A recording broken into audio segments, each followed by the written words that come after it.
Welcome to Legacy Cast, where we talk about your story, your way, and what are you doing to make sure that people know about you many generations from now. Morning, Legacy Cast listeners. This is James Snow, your Legacy Cast host, and here we like to talk to people around the world about things that they value and telling their story their way so that many generations from now are going to know that they lived and what was important to them and what they did to make a difference. And I have a guest with me today, Ashley. How are you doing today? Hi. I'm good. How are you, man? And Ashley Sanders, somebody I met through one of the Facebook groups that I'm in, and going to be a very exciting guest here. I hear that she's a very entertaining guest, so we're going to have a lot of fun. We're going to have a lot of fun here today.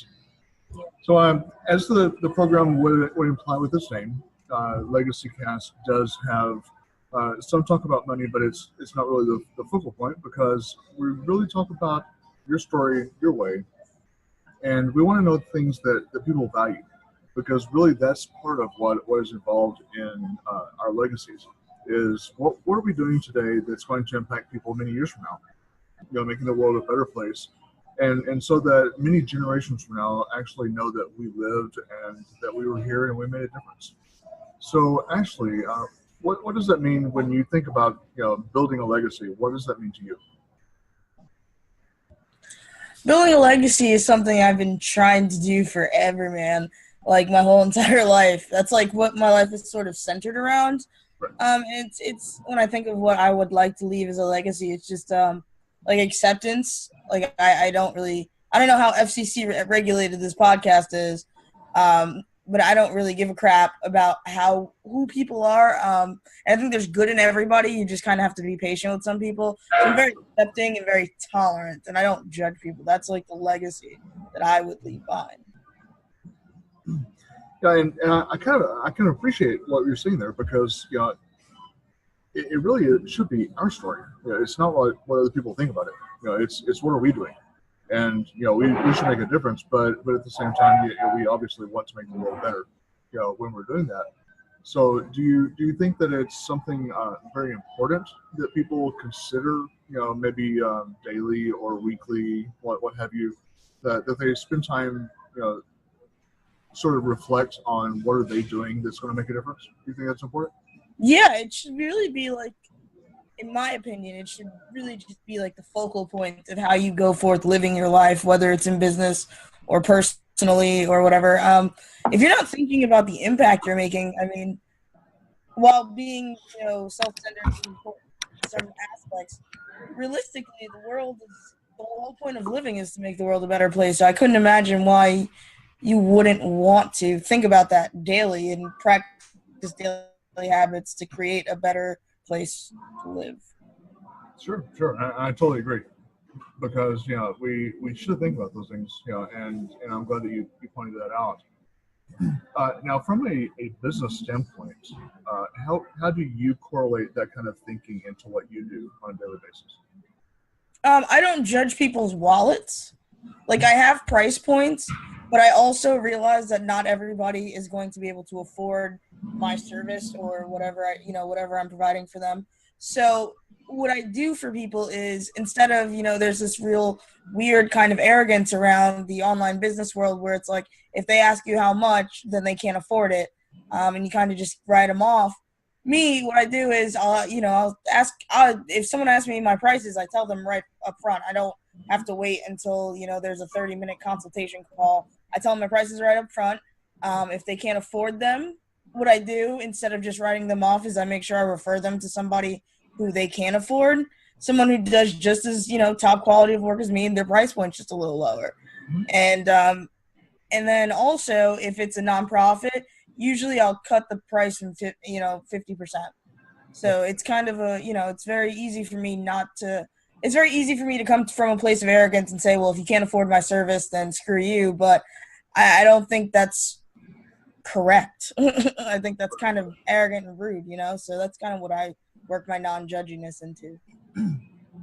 Yeah, and that's very admirable, that you come from that approach because granted, we can't help everyone every day. There's only so much time in a day that we can help people. but you're still adding value for the fact that you help them find somebody that's within their wheelhouse, that maybe is within their budget, and that still is something that people can respect. And once they are able to afford you, guess who they're going to come back to? Yeah. So that's a very good way of approaching all of that. So when you're looking at your business and its future, now we'll look at it from the CEO standpoint for a minute here. What would you say maybe 2 or 3 things are that keep you up at night about your business that you really ponder on? That I really what on? Sorry, that you really ponder about your business, that you really think about. Is it sustainable for the rest of my life is one of the things I think about often. Is it something that is going to, because you can do something, you can start a business and then, 10 years later you realize it's not serving you anymore. So I often realize, I often think about how I can create a sustainable business model and the correct transitions into my business I can go into so that it's not just a hobby, that I picked up and I dropped 10 years later and decided I was done with. And the other question I really ponder is am I doing this in the proper way? Because I'm not a college graduate, I've never gone to college. I've taken probably 1 marketing or 1 business class, but I'm always wondering if there's a formula or a secret that, if I would have got that business degree that I'm missing. So that's another thing that really just rattles in the back of my mind often. So as far as creating strategies, do you think that's something that people should spend some time really putting into place for themselves, both on a personal and business level? Oh, of course. If you're not, I don't know what you're doing. I'd say, honestly, if you're not putting together strategies personally to survive and just for your business to survive, I can't imagine that it's going to last long because you're not practicing. You're not implementing. You're just kind of taking people's money and saying, well, this is what's going to happen, but you're not preparing for the future where there's going to come a time where you have too many customers and you need to either outsource or you need to expand. You know what I mean? So if you're not putting together strategies, I quite frankly can't imagine what's going on in your mind. Yeah, and you'd be surprised how many people that actually don't do that. They sort of fly by the seat of their pants and they go through business willy-nilly until they hit those speed bumps in the road, and then they don't really have a plan for what they're going to do next. For example, some people going into business, they don't put together a business plan as such, and so that's a dwindling thing. Actually, I found out. And the only reason I actually have a business plan is because I applied for a small business contest locally, and they were like, we need a business plan. And I was like, oh, crap, I don't have a business plan. And the first thing the guy said to me goes, how the hell do you have a business? And I was like, well, I just started content creation, and I started doing it for people, and I got more clients. He goes, yeah, but what's your projections for the future? I go, dude, right now I'm just trying to pay my rent. I don't have any projections. And that's when I realized, I need to put this on paper. I need to really see what I'm talking about, and I need to make sure I don't get it over my head. So that's, that's why I have a business plan. Yeah, and that's really part of the value of putting that together is you're able to forecast, and right. You're not just living today, but you're able to look 5 years down the road, 10 years down the road, 15 years down the road, and you're able to forecast what's going to happen, and you're setting yourself up for scalability, which is very important. Mm-hmm. So with other people that are in business that you come across, what would you say the most common reason is that they either give up or fail? The most common reason they give up or fail? Oh, because they have no idea what they're doing. And they get in, and it's true, man. What happens is this, and this happened to me when I first started business 2 years ago. I thought I knew what I was doing. I was like, this is going to be easy. This is going to be fun. I'm going to create content for people. I'm going to do their videos. And then you get overwhelmed and you realize that you have no freaking clue what you're doing. Whether it be, filing the paperwork, whether it be taxes, whether it be any part of the business that's not actually you doing it. And it's the behind the scenes stuff, the marketing and all of that stuff. You get frustrated and you give up because you're like, I don't know, this is too much. You'd rather just have a job. And instead of being, like I should have been more proactive in my planning, I found myself at that point where I was overwhelmed. And instead of quitting because mama didn't raise a quitter, I just kind of reached out to a couple people and asked them, what the hell do I do next? I have a steady income. Okay. Now I have to stop just taking cash and start, paying, start doing business stuff like putting, going on sunbiz.org and filing for a business, whatever it's called, and doing the AIN and all that shit. So then I was like, okay. And then when I started getting overwhelmed with customers and booking appointments and stuff, I said, what's the next step? They say, get a virtual assistant. So I did that, and instead of reaching out, they just kind of crumble. And it's really sad, but it's what happens. Yeah. So as far as roadblocks, you were mentioning some of the things that you kind of discovered yourself. What would you say roadblocks are that a new business person should look out for? One of the biggest roadblocks, like, honestly, it's just working. When you work from home, it's hard to work, like, because you're already home, you're already comfortable, you're already, when you go into a 9 to 5, you go in there to accomplish something.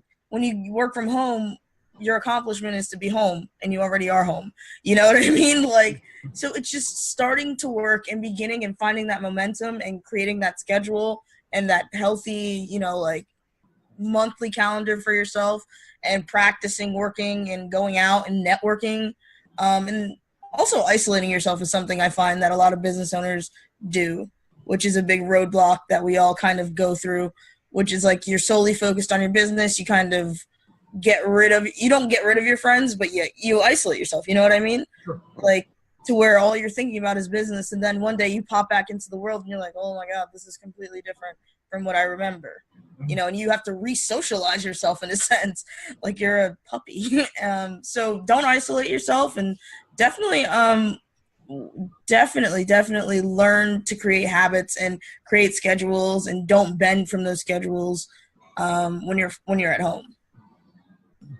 Yeah, and having the home office, it takes a lot of discipline, because like you're saying, you're at home, you're in your comfortable space, you're in your safe space. And you have to have that discipline of knowing, okay, at this time of the day, I'm actually working. I'm not at home, quote unquote. Right. I'm on the job, and you have to develop that discipline, because it's very easy to get that shiny object syndrome.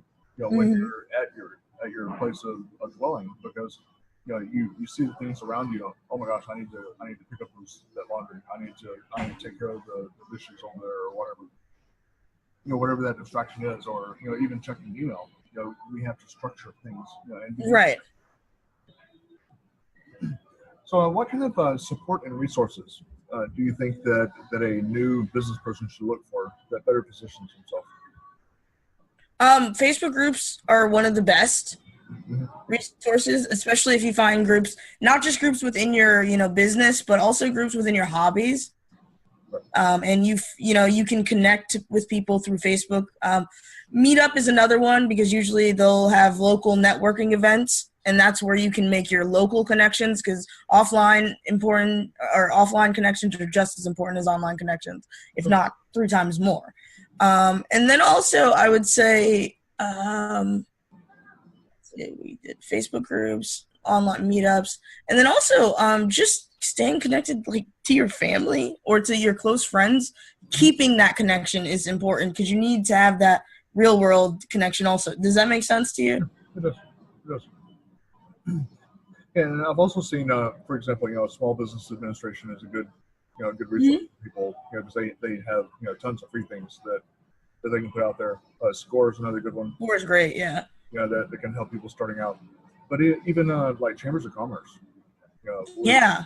Depending on what your business model is, the chamber has a whole lot of other business owners, and so obviously that's kind of a thing that people can tap into, and to be able to have other peers in the business world. So as far as your value system, I know that a lot of people used to, we kind of kept our beliefs and our values separate from our business. But we've sort of entered an interesting time, I think, in society where we're actually starting to inject that more into our business. How do you feel about that? I think it works.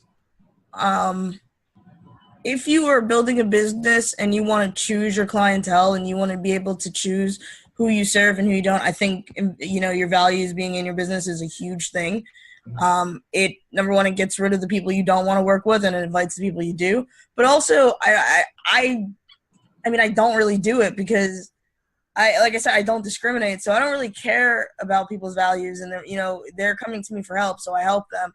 I will always express my opinion, but it's not that big of a deal to me. Like it's just not, it's not one of those things I'm like, you have to have core values for yourself and your business to align, because I know plenty of people who have done jobs that they hated and were extremely successful, and they did it so that they could retire, and they did it, and they were happy after. So I don't really think it's a big deal.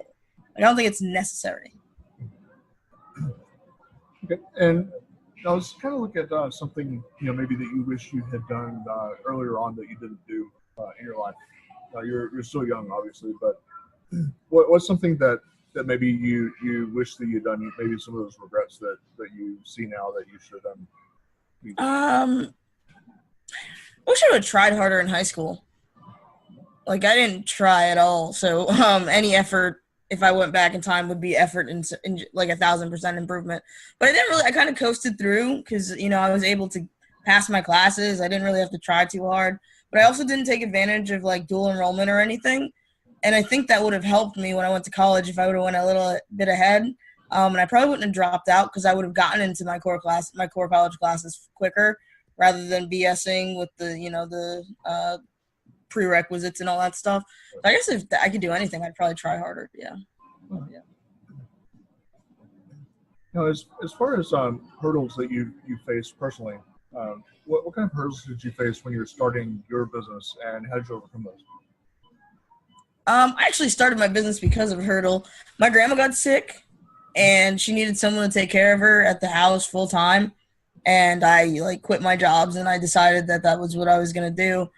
And so for the last 2.5 years, I was taking care of her while still managing a business and still having to scale that and still having to be able to afford stuff. And she had bat crap crazy dementia. So I was basically, with a toddler. And it was rough, man. Dementia's no joke, dude. And it wasn't we had a nurse. I was the nurse. And then when we finally put her on hospice, she calmed down a lot and I was able to focus more. But even then, it was still, there's meds, there's feedings, there's, suctioning them out, there's changing and showering and all those things that I did. And then, when she passed away in January, I had to literally, it took probably till about June when I finally started working again because I was so messed up from it. And I would stop creating content. I basically shut myself off. And went just coasting on the money that I had already made, and just not doing anything work related because I would always show her my stuff. If I made a cartoon or something, it would entertain her.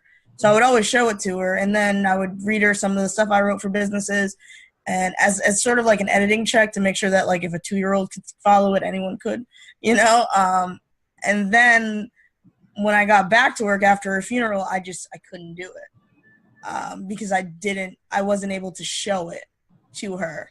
Right. And so, like I said, just about June is when I started really, because I lost a significant amount of customers. And that's no big deal. I expected them. That was the whole point of me not doing anything. I expected them to leave. And then around June, I was like, you know what? I can't be like this anymore. It's okay. I had to go to therapy. I'm still in therapy, but just moving forward is a whole new world for me because I'm still creating. And like I said, it just feels useless sometimes. So that's yeah, man, it's rough sometimes. Yeah, that's kind of a story that a lot of people don't think about, but it actually is very common that a lot of people are going through that same kind of situation. And it's a situation that a lot of people, like I say, they don't really think about those things, but they should. They should think about it. And how are they preparing for it? that I certainly feel for you with what you were dealing with, and kudos to you for pulling through that and being able to get on the other side. And Yeah, thank you. I'm trying. It's an everyday effort, I'll tell you that. so when you got to that point where you decided you did need to get back into it, was that kind of obvious to you, or did you sort of stumble upon that? When I needed to get back into working, it was obvious. Like, obviously, I need to work. If I was a man, I would have one of those really long Grizzly Adams beards, and like, you know what I mean. It was one of those kind of things. It was just gross. Like, and I as I started to go to therapy and I had to start showering again and like not being super depressed, I realized that I'm missing a key element of a key element of my life that really kept me going through her sickness. And I just kind of threw it away after she died. Like, screw this, I'm done. Um, and also, I had a credit card bill that was pretty high. So I was like, shit, I gotta work. You know what I mean? Like, all right, let's pay this one down. Yeah, so that's basically it was a realization that I was a mopey, depressed mess, and I couldn't be like that. I had a bill piling up that I had to pay off, and I was just, I was tired of being tired. Well, so when you started your business and doing what you're doing now, how did you start that? Kind of talk me through what that process looked like. Essentially what happened is like, I always say like everybody who starts working from home has the same process. So it's like you start with MLMs, um, and then you move on to something different like freelancing or transcription, and then you start Googling real hard to figure out something you like and how you can do that online. And I really enjoyed making videos. I really enjoy writing funny copy. I really enjoyed things like that. So I was just Googling and I found this thing called content creation. And that's where it kind of struck me. I had a social media marketing agency, but that's just so much work. It's so much work. And it's emotionally and physically exhausting, and I didn't have the time for it. But I did have time to freelance for different social media marketing agencies who provided content.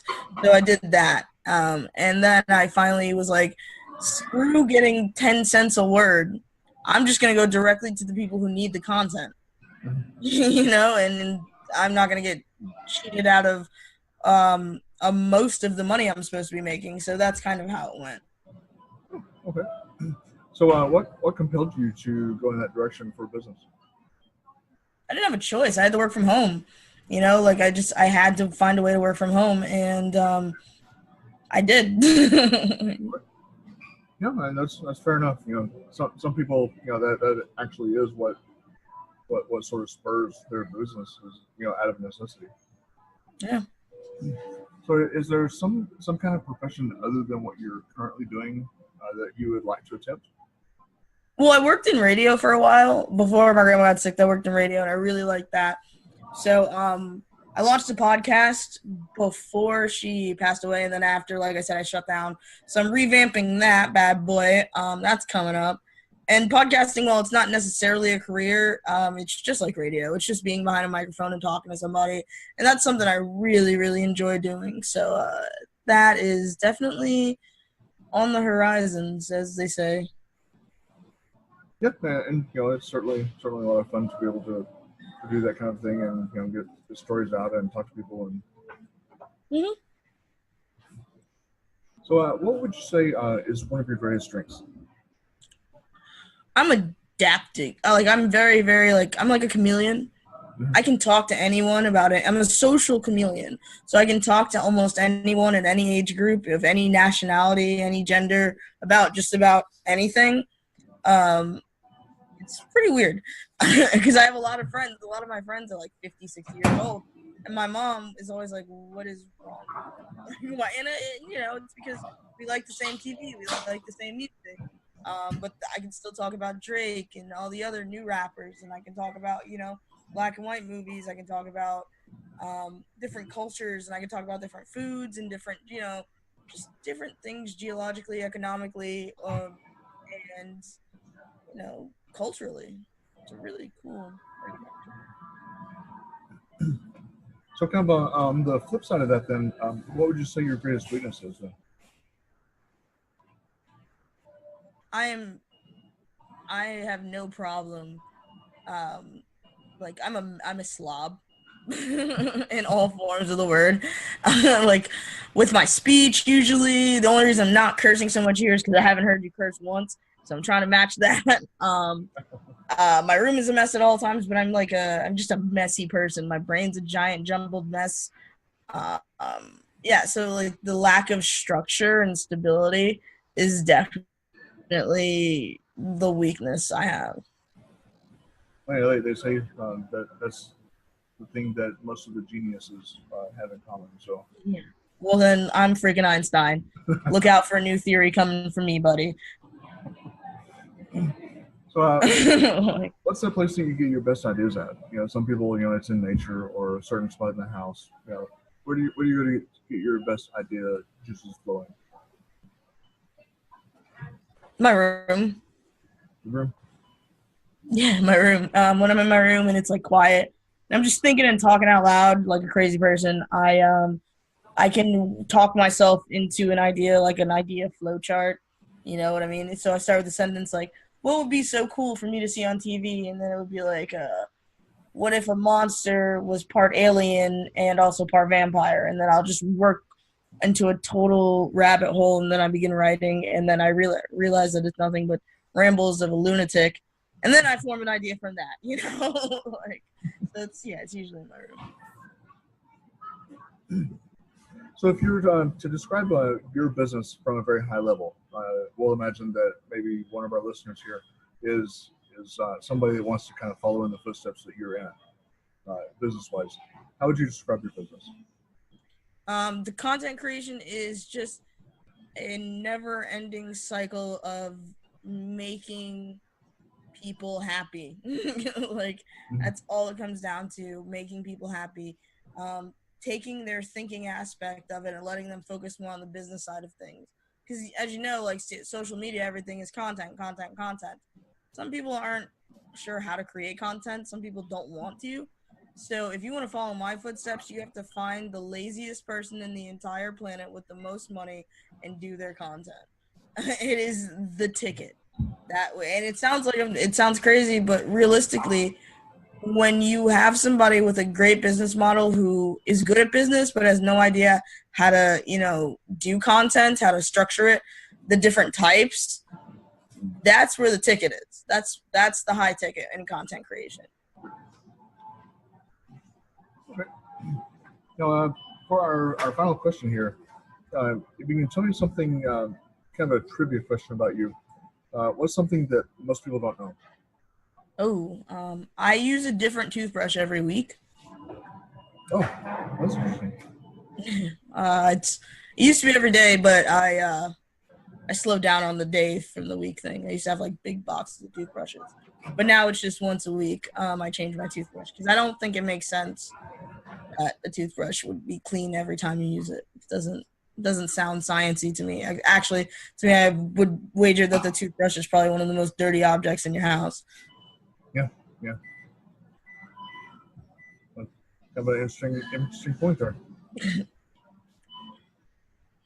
Well, Ashley, I appreciate you being on the program today, and we certainly enjoyed the time that we got to sit down and spend time with you, get to know you, and put some thoughts out there. And again, certainly want to see how your content creation business is growing in the future, and see you around the bend. And again, thanks for coming on the program.